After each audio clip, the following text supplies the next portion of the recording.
कराची में रिहायशी इमारत गिरने से 9 अफराद जाँ बहक हो गए। 5 मंजिला इमारत गिरने का अफसोसनाक वाकया लियारी के इलाके बगदादी में पेश आया। रेस्क्यू ऑपरेशन में 8 जख्मी अफराद को बचा लिया गया। जाँ बहक और जख्मियों में खवातीन और बच्चे भी शामिल हैं। अस्पताल में जेर इलाज है। शदीद जख्मी अफराद की हालत तशवीशनाक है। अब भी 20 से 25 अफराद मलबे तले दबे होने का खदशा है। अहले इलाका के मुताबिक इमारत में कम अज कम 40 अफराद रिहाइश पजीर थे। हैवी मशीनरी की मदद से मलबे तले दबे अफराद को निकालने के लिए ऑपरेशन जारी। अंधेरा होने से रेस्क्यू टीमों को इमदादी कामों में मुश्किलात का सामना है। इलाके में मोबाइल फोन सिग्नल बंद होने से भी रेस्क्यू ऑपरेशन में मुश्किलात बढ़ गई। इमारत गिरने से करीबी इमारतों को भी नुकसान पहुंचा। स्नार्कल की मदद से एतराफ। कराची में अलमनाक हादसे पर रिक्कत आमेज मनासिर। प्यारों के बिछड़ने पर लोग ज़ारो कतार रोते रहे। ऐनी शाहिदीन और अहले इलाका ने बताया कि खस्ता हाल इमारत 50 साल पुरानी थी, जिसमें कई खानदान मुकीम थे। हादसे के बाद रेस्क्यू टीमें ताखीर से पहुंची। इत्तला के बावजूद 1 घंटे तक कोई नहीं आया। अपनी मदद आप के तहत लोगों को मलबे से निकाला।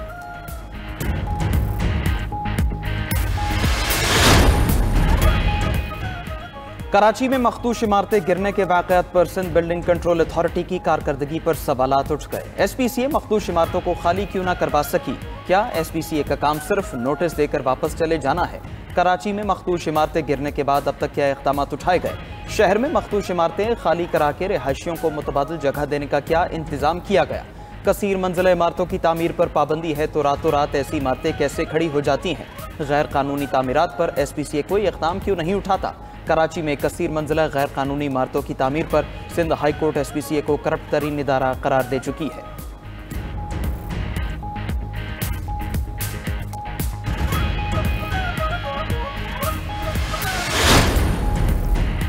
सदर मुमलिकत आसिफ अली जरदारी और वज़ीर आज़म शहबाज शरीफ का इमारत गिरने के वाक़े पर इजहार अफसोस। सदर मुमलिकत की सिंध हुकूमत को इमदादी सरगर्मियाँ तेज़ करने की हिदायत।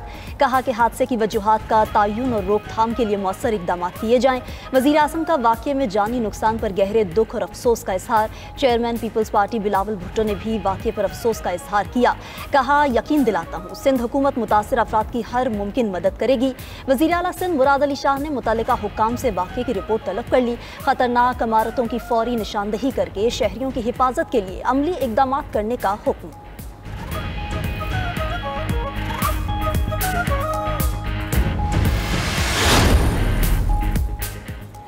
पाकिस्तान का पानी रोका तो ये जंग के मुतरादिफ होगा। वज़ीर आज़म शहबाज शरीफ ने एक बार फिर भारत को खबरदार कर दिया। अज़रबैजान में इक्तिसादी ताउन तंजीम के सरबराह इजलास से खिताब करते हुए वज़ीर आज़म ने कहा कि पानी 24 करोड़ पाकिस्तानियों की लाइफ लाइन है। भारत का पानी को हथियार बनाना खतरनाक है। किसी कीमत पर इस तरह की जारियत की इजाज़त नहीं दी जा सकती।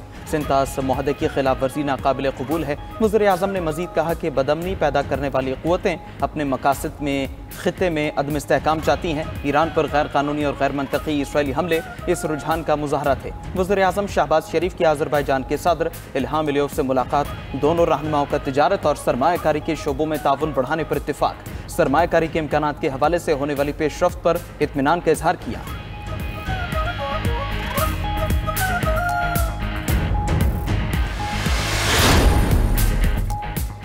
वज़ीर आज़म शहबाज शरीफ की अज़रबैजान में आलमी रहनुमाओं से मुलाकातें। वज़ीर आज़म की तुर्क सदर रजब तैयब उर्दवान से मुलाकात। दो तरफ़ा ताल्लुकात और अहम इलाकाई पेशरफ्त पर तबादला ख्याल किया गया। तजारत, दिफा, तवानाई और दीगर शोबों में ताउन बढ़ाने पर इत्तफाक। दोनों ममालिक के दरमियान तय पाने वाले मामलात को हतमी शक्ल दी जाएगी। वज़ीर आज़म और ईरानी सदर मसूद पेज़ेश्कियान की भी अज़रबैजान में मुलाकात। दोनों रहनुमाओं ने तमाम शोबों में जारी दो तरफ़ा ताउन का जायजा लिया। दोनों रहनुमाओं के दरमियान ईरान पर इसराइल की बिला जवाज जारियत पर भी गुफ्तगू। वज़ीर आज़म ने ईरानी अवाम और हुकूमत के साथ गैर मुतज़लज़ल यकजहती का इजहार किया। वज़ीर आज़म का ईरानी सुप्रीम लीडर के लिए मुबारकबाद और नेक ख्वाहिशात का पैगाम। शहबाज शरीफ की उज़्बेक सदर शौकत मिर्ज़ायोफ से मुलाकात। वज़ीर आज़म ताजिक सदर इमाम अली रहमान और किर्गिज़ सदर से भी मिले। शहबाज शरीफ की आलमी रहनुमाओं से मुलाकात में गैर मामूली बेतकल्लुफ़ी देखने में आई।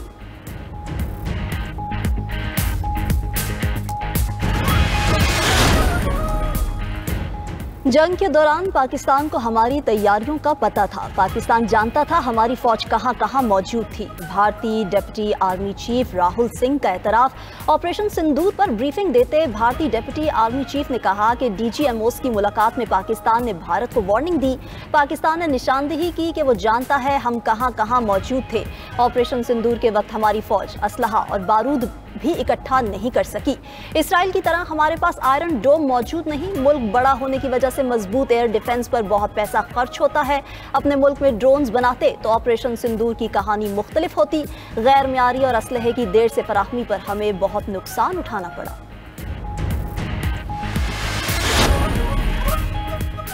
DHQ अस्पताल पाकपतन में 20 बच्चों की अमवात पर वज़ीर आला का एक्शन। गफलत बरतने पर CO health Pakpattan doctor Suhail Asghar के खिलाफ मुकदमा दर्ज। मुजरिमाना गफलत पर MS डॉक्टर अदनान गफ्फार के खिलाफ भी पर्चा कट गया। वज़ीर आला पंजाब ने दोनों अफसरान को गिरफ्तार करवा दिया। प्राइवेट लैब से मिली भगत करने पर 3 लैब टेक्नीशियन भी फारिग कर दिए गए। अस्पताल अमले से मिली भगत करने वाली 3 प्राइवेट लैब्स भी सील कर दी गई। पुलिस का प्राइवेट लैब्स पर छापा। लेबॉर्ट्री मालिक को गिरफ्तार कर लिया। ओवर चार्जिंग की शिकायत पर पार्किंग कंपनी अमले के 2 अफराद भी गिरफ्तार। पाकपतन वाक़ये के बाद गिरफ्तार अफराद की तादाद 9 हो गई।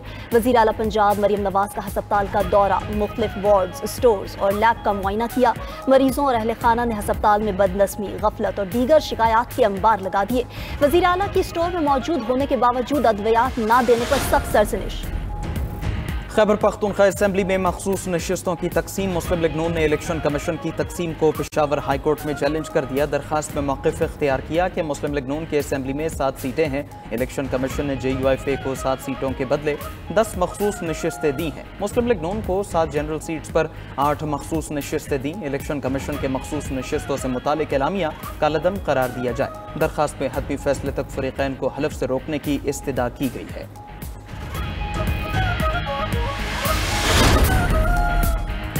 खैबर पख्तूनख्वा में सेनेट नशिस्तों पर 21 जुलाई को मैदान सजेगा। खैबर पख्तूनख्वा की 11 सेनेट नशिस्तों पर इंतखाबात का शेड्यूल जारी। सेनेट की 7 जनरल, 2 खवातीन और 2 टेक्नोक्रेट की नशिस्तों पर मुकाबला होगा। इलेक्शन कमीशन नोटिफिकेशन जारी कर दिया। इलेक्शन कमीशन ने 2 अप्रैल 2024 को KP असेंबली में सेनेट इलेक्शन मुलतवी किए थे। मखसूस नशिस्तों पर मुंतखब मेंबरान सूबाई असेंबली से हलफ ना लेने और इलेक्टोरल कॉलेज नामुकम्मल होने की वजह बताई गई थी।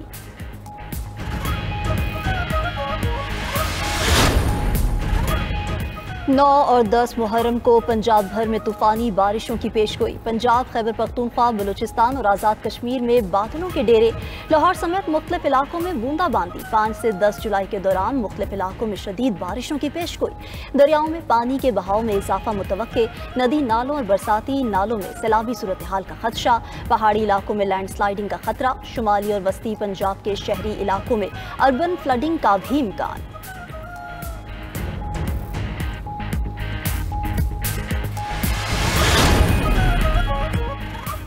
ट्रंप की एक बार फिर पाकिस्तान और भारत के दरमियान जंग बंदी कराने का तस्करा। अमरीकी सदर ने 250वें यौम आज़ादी पर रियासत आयोवा में तकरीब से खिताब में कहा, उन्होंने पाकिस्तान और भारत के दरमियान जंग रुकवाई। पाकिस्तान और भारत दोनों एटमी ताकतें हैं, उनसे कहा जंग की तो तिजारत नहीं करेंगे। ट्रंप ने खुद को अमन के नोबेल इनाम के लिए बेहतरीन उम्मीदवार करार दे दिया। कहते हैं उन्होंने 5 ममालिक की जंग रुकवाई। सहाफ़ी के सवाल के जवाब पर अमरीकी सदर ने कहा, हमास से जंग बंदी मुआहदे का अगले 24 घंटे में मालूम हो जाएगा।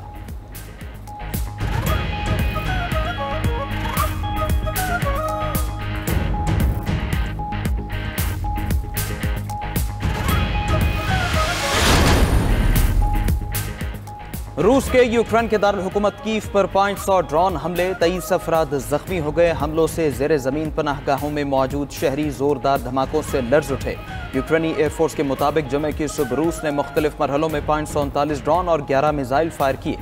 शहर में 8 घंटे से जायद एयर रेड सायरन बजते रहे। हुकाम के मुताबिक शहर भर में हमलों से इमारतें, गाड़ियाँ और रेलवे इंफ्रास्ट्रक्चर मुतासर हुआ।